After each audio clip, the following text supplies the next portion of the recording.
public service has been Kiroto gĩa thirikari gĩa kũnyihia mahũthĩro ma kũrĩha micara ya aruti a wĩra kĩahota kũhinga thutha wa kũrekereirio kwa riboti ĩrĩa ĩrĩ na mogaruruku megiĩ marĩhi ma aruti a wĩra a muingi. I want to emphasize that this process is a transformation in the way we manage human resource in the public service. It is a paradigm shift. Akiarĩria muingi ũrĩa ũgwĩkinyĩtie mũcemanio-inĩ ũyũ, mũnene wa aruti a wĩra Joseph Kinyua augĩte mogaruruku maya matanyĩtwo kũhingia kĩroto gĩa Vision 2030 kuona atĩ Akenya arĩa marĩhaga igoti merĩgĩrĩire kũheo motungata makinyanĩru.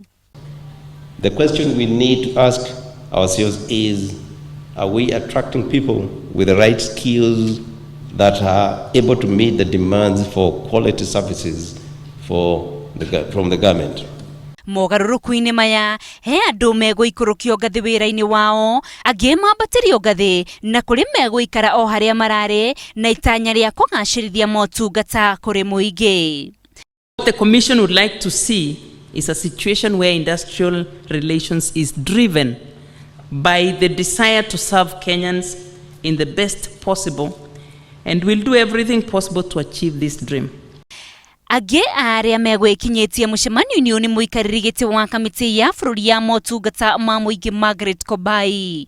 Riboti ĩno yambĩte gũtũmĩrwo arũgamĩrĩri a aruti a wĩra mbere ya kũrekererio kũrĩ mũingĩ. Handũ-inĩ ha Inooro TV, rĩtwa rĩakwa nĩ Windrose Wangui. equal pay for